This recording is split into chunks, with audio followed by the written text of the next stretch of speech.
Hi everyone, welcome to டக்குனு Hindi YouTube channel. நம்ம subscribers நிறைய பேர் கமெண்ட் செக்ஷன்ல சொன்ன ஒரு விஷயம், பாஸ்ட் டென்ஸ் கடந்த காலத்தை பத்தி பேசும்போது ரொம்ப கஷ்டமா இருக்கு, ஹிந்தி சென்டென்சஸ் மேக் பண்றது ரொம்ப கஷ்டமா இருக்குன்னு சொல்றாங்க. உங்களுக்கு அந்த கஷ்டத்தை ஈஸியாக்குறதுக்காக தான் இந்த வீடியோ. 6 முக்கியமான கடந்த காலத்துல யூஸ் பண்ணக்கூடிய வார்த்தைகள் எடுத்துட்டு வந்திருக்கேன். இப்ப நீங்க ஸ்கிரீன்ல பாக்குற மாதிரி புரிந்து விட்டது, கிடைத்து விட்டது, செய்து விட்டேன், இந்த மாதிரி எப்படி சொல்றது ஹிந்தில அப்படிங்கறத கத்துக்க போறோம். வார்த்தைகளோட மட்டும் இல்லாம வாக்கியங்களும் சென்டென்சஸும் எப்படி மேக் பண்றதுங்கிறத கத்துக்க போறோம்.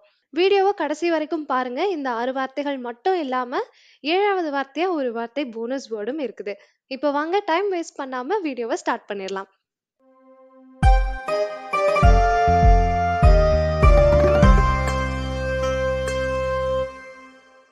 மொத வார்த்தை ரொம்ப அதிகமா யூஸ் பண்ணக்கூடிய மொத வார்த்தை சமஜ் கயா.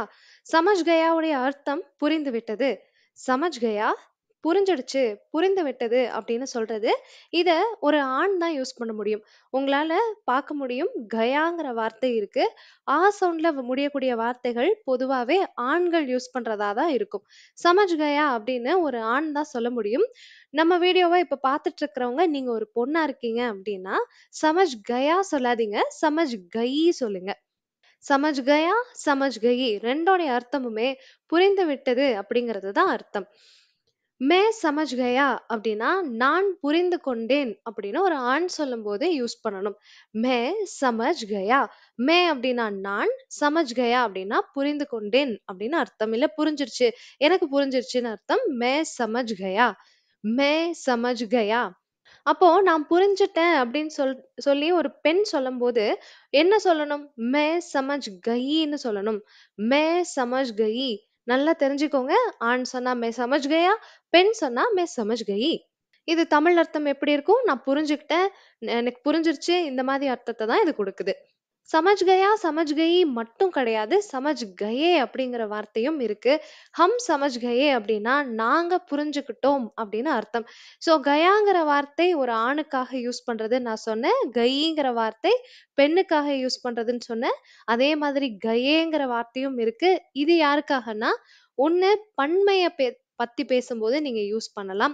பலர் பத்தி பேசும்போது யூஸ் பண்ணலாம். அல்லது பெரியவங்கள பத்தி மரியாதையா சொல்லணும் அப்படின்னாலும் நீங்க இந்த கயேவை யூஸ் பண்ணலாம். ஹம் சமஜ் கயே அப்படின்னா நாங்க புரிந்து கொண்டோம் அப்படின்னு அர்த்தம். இதுவே ராஜு சார் சமஜ் கயே அப்படின்னா ராஜு சார் புரிஞ்சுக்கிட்டாரு அப்படின்னு அர்த்தம். இந்த இடத்துல அந்த ராஜு சாருக்கு கொடுக்கக்கூடிய மரியாதை சமஜ் கயேல தெரியும். வார்த்தை முடிஞ்சிருச்சு. புரிஞ்சுக்கிட்டேன்னு சொல்றது, புரிஞ்சுகிட்டாரு, புரிஞ்சுகிட்டோம் இதெல்லாம் எப்படி சொல்றதுன்னு உங்களுக்கு தெரிஞ்சிருச்சு. ஒண்ணு சமஜ் கயா, சமஜ் கயி, சமஜ் கயே. இந்த 3ல ஏதோ ஒண்ண யூஸ் பண்ணணும் அந்த இடத்துக்கு ஏத்த மாதிரி. அடுத்த வார்த்தை மில் கயா. மில் கயா அப்படின்னா கிடைச்சிடுச்சுன்னு அர்த்தம். மில் கயா கிடைச்சிருச்சு. இதுக்கு முன்னாடி பார்த்த மாதிரியே சமஜ் கயா, சமஜ் கயி, சமஜ் கயே இருக்கிற மாதிரியே மில் கயா, மில் கயி, மில் கயே அப்படிங்கிற 3 வார்த்தைகளும் யூசேஜ்ல இருக்கு. இன்னும் புழக்கத்துல இருக்குது. சென்டென்ஸ் பாருங்க. முஜே பைசா மில் கயா அப்படின்னா எனக்கு பணம் கிடைச்சிடுச்சு அப்படின்னு அர்த்தம். நமக்கு தெரியும் மில் கயா அப்படின்னா கிடைச்சிடுச்சு. பைசானா பணம். இது நிறைய நேரங்கள்ல நம்ம கேட்டிருப்போம். பைசா அப்படின்னா பணம். பைசா மில் கயா அப்படின்னா பணம் கிடைச்சிடுச்சு. யாருக்கு? எனக்கு. இந்த எனக்குன்ற விஷயத்தை எப்படி சொல்றது? முஜே. முஜேங்கிற வார்த்தை தான் எனக்கு. அத மறக்க கூடாது நம்ம. முஜே அப்படின்னா எனக்கு. எனக்கு பணம் கிடைச்சிருச்சு. முஜே பைசா மில் கயா. இந்த இடத்துல ஒரு எக்ஸாம்பிள்காக நான் பைசா சொல்லியிருக்கேன். உங்களுக்கு வேற என்ன பொருள் கிடைச்சிருச்சுன்னு சொல்லணும்னு நினைக்கிறீங்களோ, பைசாங்கிற இடத்துல அந்த பொருளோடைய பேரை போட்டுக்கங்க. இப்போ இது பாருங்க, வீடுகள்ல அதிகமா சொல்றது. ரிமோட் எங்கன்னு தேடுவோம். அப்புறம் ரிமோட் கிடைச்சிருச்சுன்னு சொல்லுவோம். ரிமோட் மில் கயான்னு சொல்ல வேண்டியதுதான். ரிமோட் மில் கயா. ரிமோட் கிடைச்சிடுச்சு. இதே எனக்கு ரிமோட் கிடைச்சிருச்சு அப்படின்னு சொல்லணும்னா, முஜே ரிமோட் மில் கயா. முஜே ரிமோட் மில் கயா. மில் கயானா கிடைச்சிருச்சு. முஜே மில் கயானா எனக்கு கிடைச்சிருச்சு.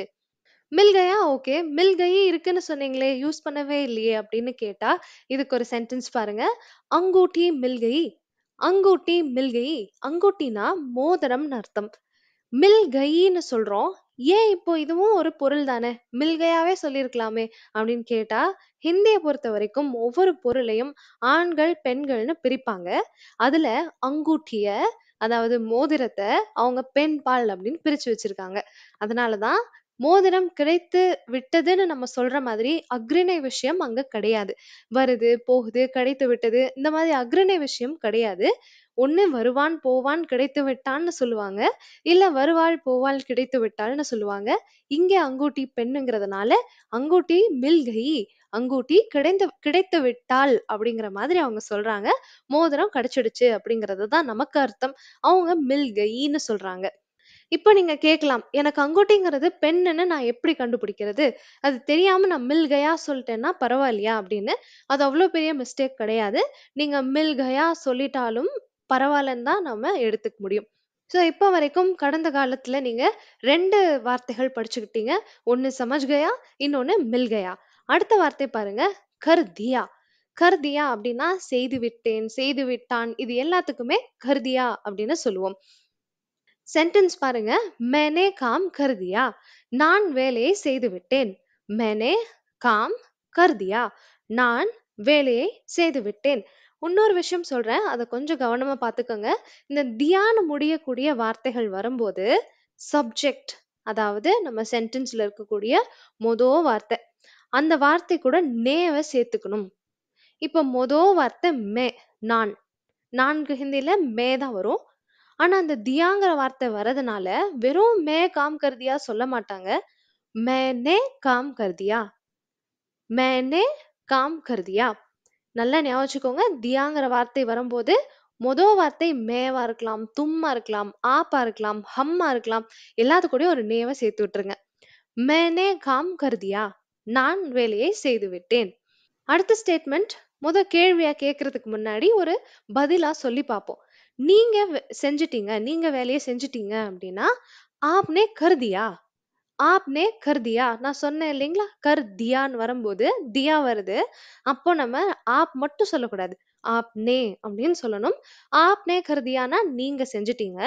இதுவே கேள்வியா கேட்கணும். நீங்க செஞ்சுட்டீங்களா அப்படின்னு கேள்வியா கேட்கணும்னா ஒண்ணுமே இல்ல, கடைசியில ஒரு கியாவை ஆட் பண்ணி முடிச்சிடணும். ஆப்னே கர் தியா கியா? நீங்க செஞ்சுட்டீங்களா? ஆப்னே கர் தியா கியா? அப்பா செஞ்சுட்டாரு, அப்பா இந்த வேலையை செஞ்சுட்டாரு அப்படின்னு சொல்லணும்னா பாப்பாங்கிறது தான் இந்த இடத்துல சப்ஜெக்ட். அதாவது அப்பாக்கான வார்த்தை பாப்பா. ஆனா இந்த கருதியா வரப்போகுதுன்னு நமக்கு தெரிஞ்சிருச்சு. அப்ப தியால முடிய போகுதுன்னு தெரிஞ்சோடனே பாப்பா மட்டும் வச்சுக்க கூடாது. அந்த இடத்துல பாப்பா நே அப்படிங்கிறதையும் சேர்த்துக்கணும். பாப்பானே கருதியா, பாப்பானே கருதியா. இது கடந்த காலத்தை பொறுத்தவரையிலும் இது ஒரு சின்ன சிக்கலான விஷயம். கொஞ்சம் ஞாபகம் வச்சுதான் இதை பேசணும்.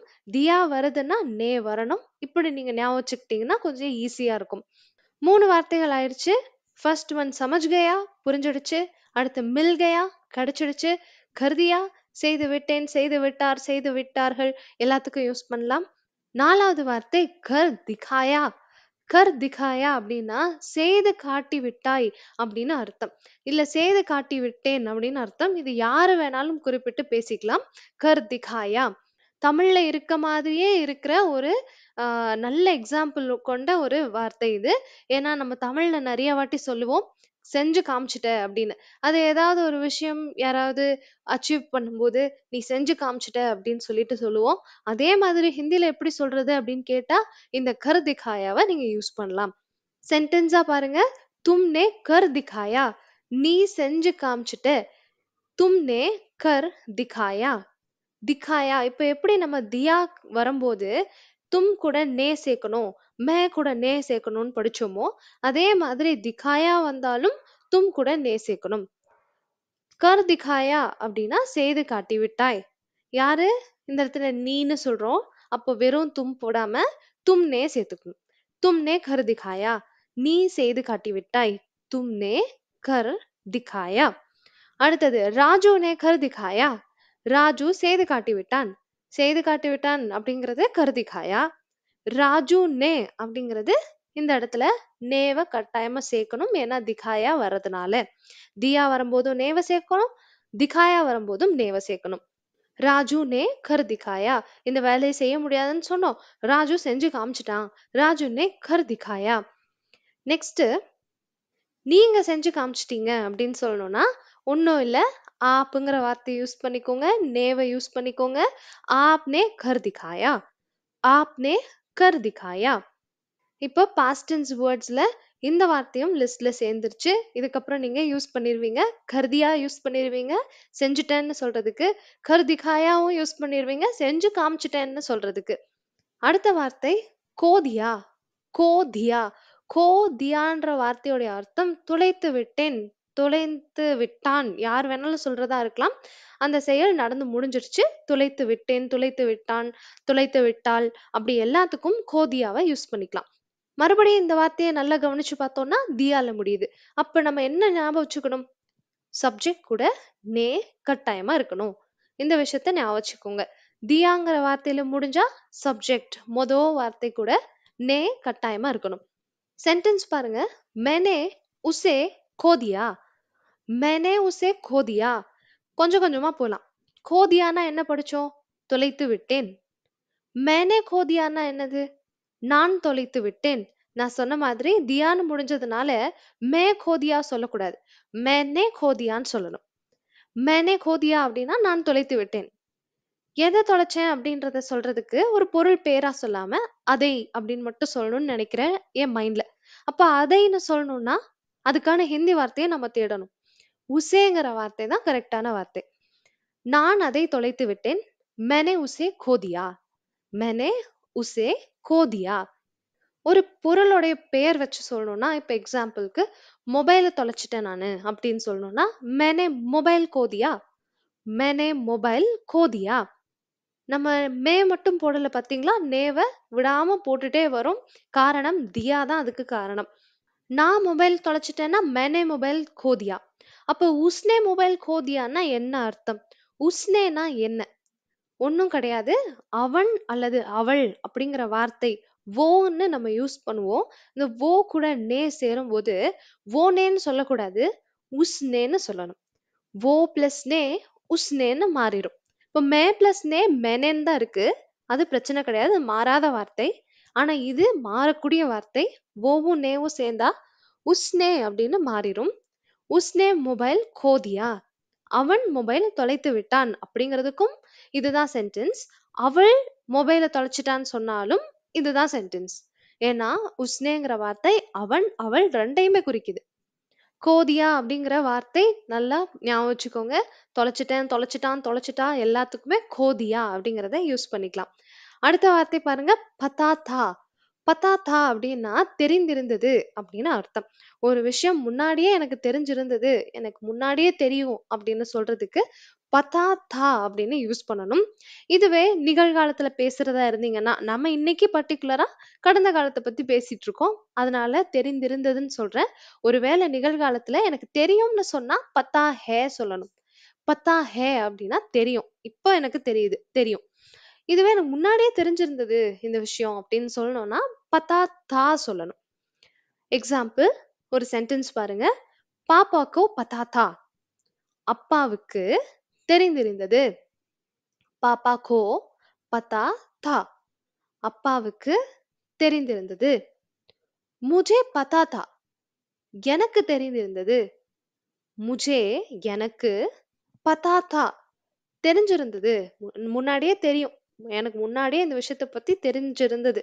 நான் தான் சொல்லல. இந்த மாதிரியான ஸ்டேட்மெண்ட்ல முன்னாடியே தெரிஞ்சிருந்தது, தெரியும் அப்படின்னு சொல்றதுக்கு இந்த பத்தா தாவை யூஸ் பண்ணுங்க. நீங்க ஆணா இருந்தாலும், பெண்ணா இருந்தாலும் இதே ஸ்டேட்மெண்ட்டை யூஸ் பண்ணிக்கலாம். பெண் சொல்லப் போறேன், அதனால நான் வேற எதையா மாத்துறேன் அப்படின்னு அவசியம் கிடையாது. முஜே பத்தா தா எனக்கு தெரிந்திருந்தது. 6 வார்த்தைகள் முடிஞ்சு போச்சு. இப்போ நான் சொன்ன 7வது போனஸ் வார்த்தைய பார்த்திடலாம். சிபாதியா. சிபாதியா அப்படின்னா மறைத்து விட்டேன், மறைத்து விட்டான், மறைத்து விட்டார் எல்லாத்துக்கும் சிபாதியா யூஸ் பண்ணலாம். இந்த வார்த்தையிலையும் பாருங்க எந்த வேர்ட்ல முடிஞ்சிருக்கு? தியால முடிஞ்சிருக்கு. அப்போ நம்ம யூஸ் பண்ணக்கூடிய சப்ஜெக்ட மே, தும், ஆப் அப்படின்னு தனியா யூஸ் பண்ணிட முடியாது. நேவ சேர்த்து தான் யூஸ் பண்ணி ஆகணும். சென்டென்ஸ் பார்க்கலாம். मैंने नोट्स छिपा दिया. நான் நோட்ஸை ஒளிச்சு வச்சுட்டேன், மறைச்சிட்டேன் அப்படின்னு சொல்றது தான் मैंने नोट्स छिपा दिया. मैंने नोट्स छिपा दिया. மே சொல்லக்கூடாது. मैंने नोट्स छिपा दिया. நோட்ஸை ஒளிச்சு வச்சுட்டேன், மறைச்சு வச்சுட்டேன்னு அர்த்தம். உஸ்னே சாக்லேட் சிப்பா தியா. உஸ்னே சாக்லேட் சிப்பா தியா. உஸ்னேனா இப்பதான் படிச்சோம். உங்களுக்கு அர்த்தம் புரியும்னு நினைக்கிறேன். ஒண்ணு அவனாக இருக்கலாம், இல்ல அவளாக கூட இருக்கலாம். 2ல எதுன்னு சொல்லி நான் எப்படி கண்டுபிடிக்கிறதுன்னு கேட்டீங்கன்னா, அந்த இடத்துல இருந்தா தான் நமக்கு தெரியும். ஏன்னா 2 பேருக்குமே ஒரே வார்த்தைங்கும்போது, ஹிந்திய பொறுத்தவரைக்கும் இது சொன்னோனே புரிஞ்சுக்கிற மாதிரி இருக்காது. அந்த இடத்துல நம்ம நின்னு பார்த்தா தான் தெரியும். உஸ்னே சாக்லேட் சிப்பா தியா. அவன் சாக்லேட்ட ஒளிச்சு வச்சுட்டான், மறைத்து விட்டான். உஸ்னே சாக்லேட் சிப்பா தியாக்கு இன்னொரு அர்த்தம், அவள் சாக்லேட்ட ஒளிச்சு வச்சுட்டா. இதுவும் அர்த்தமாக இருக்கலாம். ஸோ அவ்வளோதாங்க. இன்னைக்கு பாஸ்ட் டென்ஸ்ல இருக்கக்கூடிய 6 வார்த்தைகள் பிளஸ் ஒரு போனஸ் வார்த்தை. மொத்தம் 7 வார்த்தைகள் படிச்சாச்சு. அந்த 7 வார்த்தைக்குமான சென்டென்சஸும் மேக் பண்ணியாச்சு. இது உங்களுக்கு கட்டாயமா யூஸ்ஃபுல்லா இருக்கும்னு நெனைக்கிறேன். யூஸ்ஃபுல்லா இருந்தது அப்டின்னா, இல்ல இந்த வீடியோ உங்களுக்கு புடிச்சிருந்தது அப்டின்னா, வீடியோக்கு ஒரு லைக் குடுங்க மறக்காம. உங்க ஃப்ரெண்ட்ஸ் அண்ட் ஃபேமிலி மெம்பர்ஸ்க்கு நம்ம டக்குனு ஹிந்தி சேனல் பத்தி தெரியப்படுத்துங்க. நம்ம வீடியோஸ ஷேர் பண்ணுங்க. அண்ட் ரொம்ப முக்கியமான விஷயம், நம்ம சேனல சப்ஸ்கிரைப் பண்ண மறந்துறாதீங்க.